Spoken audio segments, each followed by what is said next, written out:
Bro ఎంత అయింది? 55 rupees bro. Bro phone pay చేస్తా.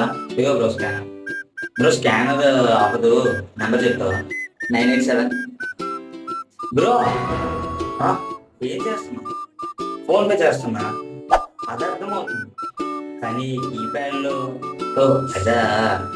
ఓ ఇదా. ఇప్పుడు నోకియా కొత్త మొబైల్స్ లోను గుప్షప్ అనే ఒక కొత్త యూపీఐ యాప్ అప్లికేషన్ అయితే ఇచ్చాడు. దీని ద్వారా మన కీప్యాడ్ మొబైల్ నుంచి మనం మనీ అయితే ట్రాన్స్ఫర్ చేసుకోవచ్చు. దీని మనకి క్యూఆర్ కోడ్ ఉంటుంది, బట్ వీటికి కెమెరా ఉండదు కాబట్టి స్కానర్ ఆప్షన్ అయితే వీటికి లేదు. బట్ ఇందులో పేమెంట్స్ అనేది సక్సెస్ఫుల్గా అవుతున్నాయి. ఇది లీగల్ అండ్ ఇది లాగిన్ అవ్వాలంటే ఫస్ట్ మీకు ఏటీఎం కార్డ్ ఆర్ పాస్బుక్ అయితే ఉండాలి. ఈ రెండింటి ద్వారా అయితే మీరు లాగిన్ అవ్వచ్చు. ఇందులో మీరు యూపీఐ పిన్ కూడా ఇందులో అయితే సెట్ చేసుకోవచ్చు. ఈ ట్రిక్ తెలుసా మా తాత